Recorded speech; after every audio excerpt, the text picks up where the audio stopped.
you know, it's the weekend, and when it's the weekend, it's time to take a look at the movies that are out there, the entertainment coming your way.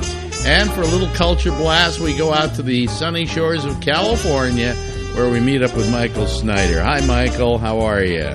I'm fine, Alex, and it is a beautiful day out here.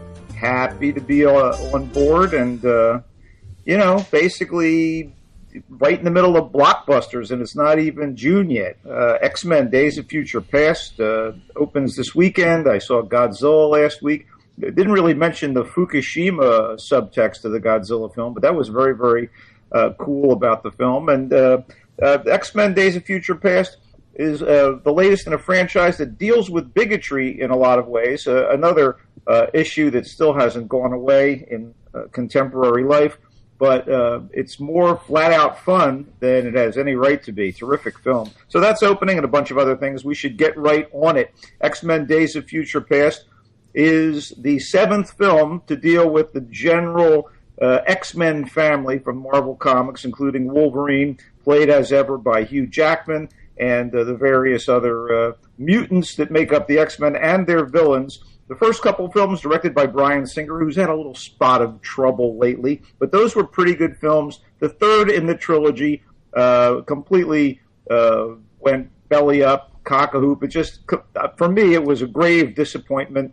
The Wolverine movies, two standalones with Hugh Jackman, pretty good. The second one I liked much better than the first, but the one I've liked of all of them has been the prequel, X-Men First Class, directed by Matthew Vaughn, who's a guy who did like Layer Cake and Stardust and Kick-Ass. Wonderful film exploring the origins of the X-Men and showing the young Professor Xavier, played by James McAvoy, and the young Magneto, played by Michael Fassbender. Very cool. Jennifer Lawrence is in those films as the shapeshifter Mystique. They have made a movie that combines both casts, essentially, in a time-traveling conundrum. And I love the film. I thought it was really entertaining. Maybe not quite so much as I love First Class, but Wolverine in the future is dealing with an apocalypse that features giant robots called Sentinels that are killing mutants and humans alike. And the only way to save our future is for him to have his mind sent back in time to his younger body and meet up with the young Professor X. So you have Patrick Stewart and James McAvoy playing the same character. You've got Sir Ian Kellen and Magneto, played by Michael Fassbender. And it just really, really works. It's more complex than you would think it could be, and yet it somehow is coherent and incredible fun. You've got Peter Dinklage from Game of Thrones and The Station Master and a bunch of other various films playing Bolivar Trask, who builds these robots in the past to deal with the mutant menace he feels will overrun humanity. He's kind of the villain here, and the idea is to do a butterfly effect thing. Wolverine has to change history when he goes back in time. I totally loved it. I really did. I don't know what your feelings are about these superhero films, but this one... Well, I have a feeling about this one because that's the film I just got back from.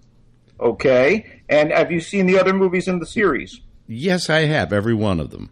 Did you see First Class? Yes, I did. In fact, I watched it again just the other day.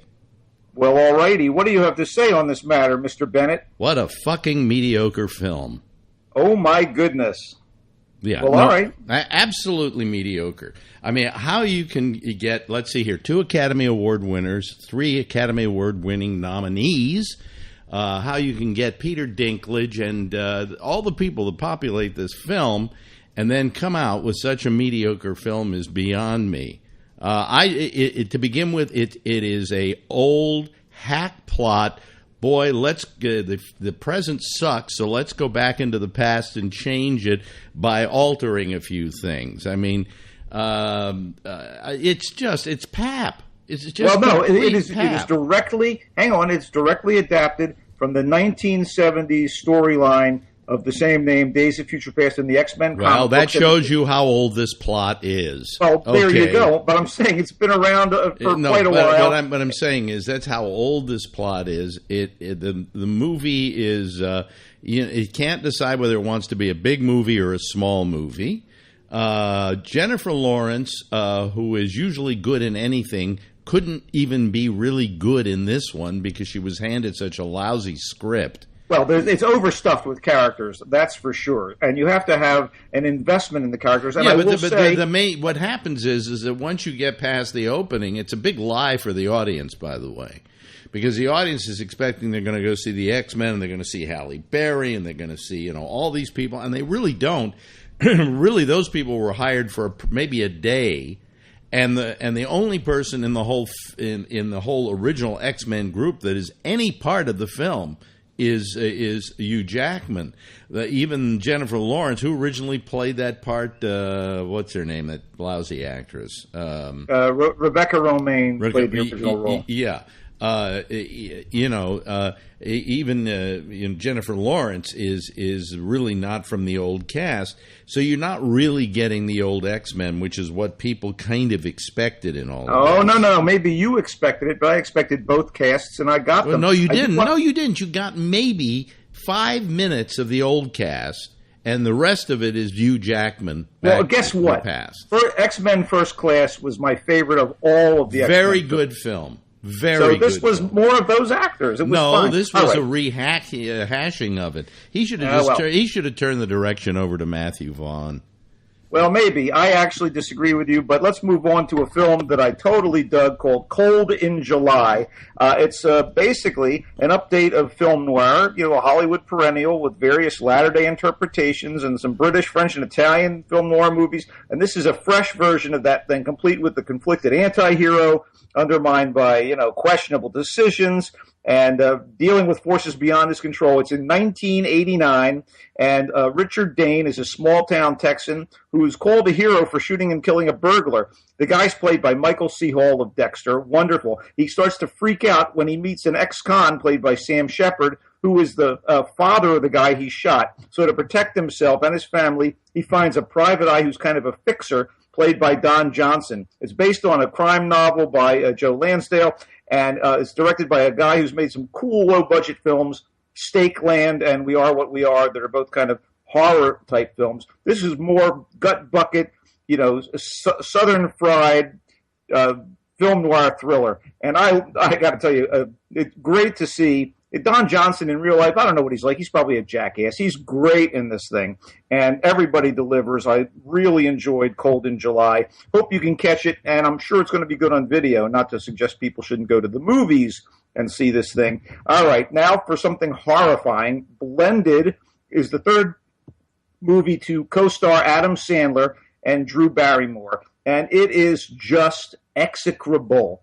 It's about a widower rather, with three little girls, ill-equipped to raise these kids because he's such a, macho doofus. But there he is. He's got a lot of love. And a woman who's divorced from her a-hole husband and is trying to raise two incredibly obnoxious boys. They fail in their first blind date attempt, and then through a bunch of ridiculous plot machinations that make no sense and are completely implausible, they both end up sharing a vacation to South Africa. Every stereotype in the book is not in this film, but a number of them are. It is rampantly unfunny, lowbrow humor, typical Adam Sandler crap, and I liked these guys together in 50 First Dates and in The Wedding Singer, and this was just excruciating.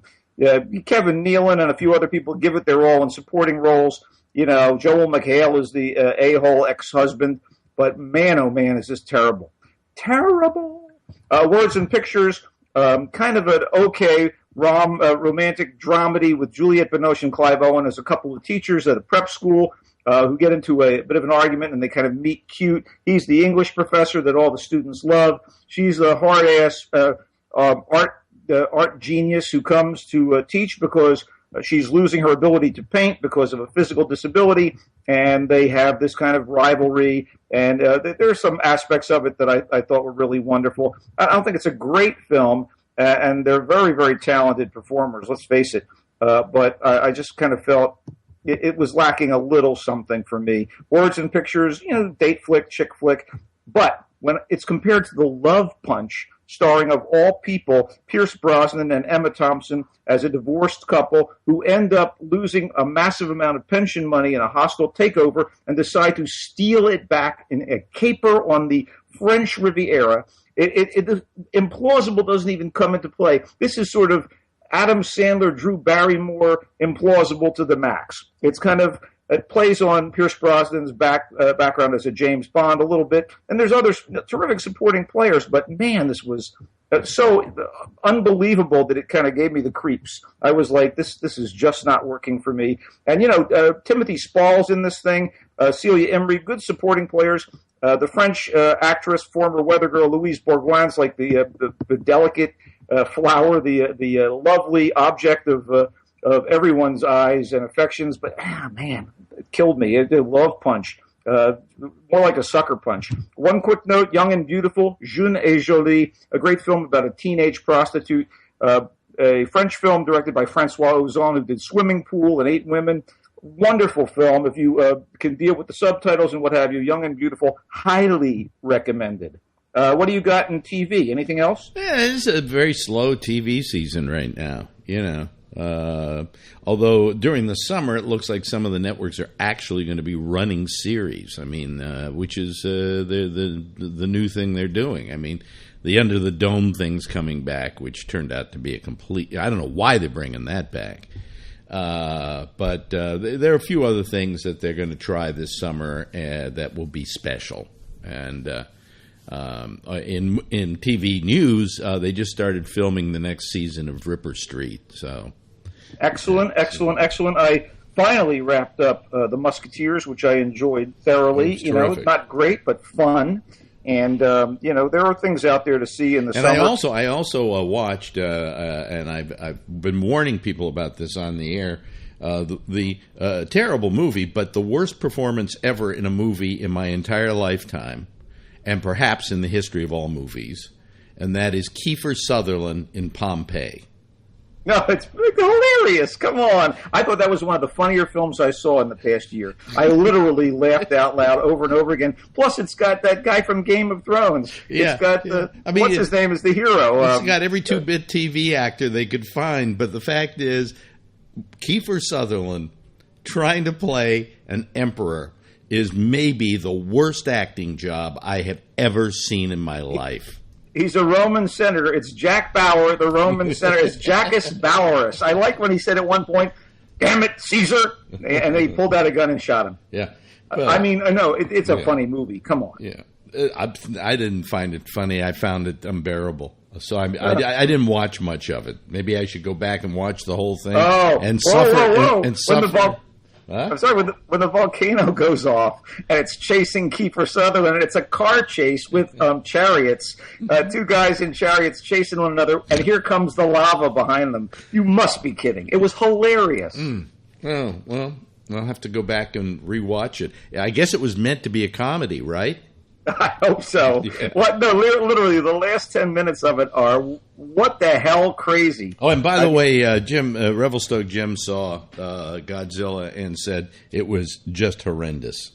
Well, it wasn't horrendous. It was good fun, and it was a blockbuster, and the kind of blockbuster I like. But you know what? Did Jim ever like a Godzilla film in his life? Yes, he liked the original. Yeah, I mean, Jim didn't go to this film because he didn't want to like it. Well, there have been divisive reports, or divided opinions on this from old mind. By the way, you will be happy to know the Rotten Tomatoes gave X-Men 92%. So obviously, I don't agree with the reviewers, but most of the reviewers are full of shit anyway. So. Hey, nice of you to say so, bonehead. But anyway, it's always a pleasure. Please check in with me at Twitter at Culture Blaster. Go to Facebook's Michael Snyder's Culture Blast page and like it. I want to be liked. Come on. You want to be liked, yeah. We all do. Yeah. Thumbs up, baby. Thumbs up. Hey, thanks, Michael. We'll see you again next week. Okie dokie. That's Culture Blast with Michael Snyder.